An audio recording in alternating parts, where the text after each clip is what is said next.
Il était une fois un garçon qui croyait que devenir adulte voulait dire ne plus avoir mal. Il s'appelait Elias. Il avait appris très tôt à être celui qui tient, celui qui encaisse, celui qui ne demande rien. Pas parce qu'il était fort, mais parce que personne ne lui avait appris à faire autrement. En grandissant, il est devenu quelqu'un de fiable, présent pour les autres, abs pour lui-même. Il aimait, sincèrement.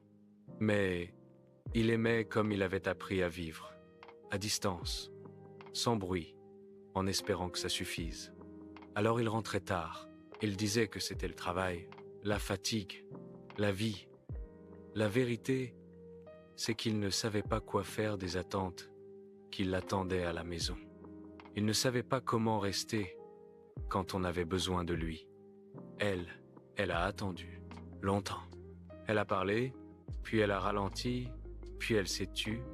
Le jour où elle est partie, elle n'a pas crié. Elle n'a rien cassé. Elle a simplement compris que l'amour ne devait pas faire aussi mal, aussi souvent. Elias n'a pas couru derrière elle. Pas par indifférence, par retard.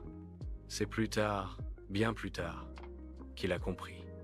Quand le silence est devenu stable, quand plus personne n'attendait son retour. Ce soir-là, il s'est assis sous un arbre, en bas de l'immeuble. Un chien s'est approché et s'est couché près de lui sans raison apparente, comme s'il avait senti que quelqu'un avait besoin de rester.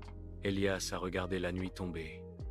Et pour la première fois, il a ressenti quelque chose de clair, de brutal. Il n'avait pas seulement perdu quelqu'un, il s'était perdu lui-même.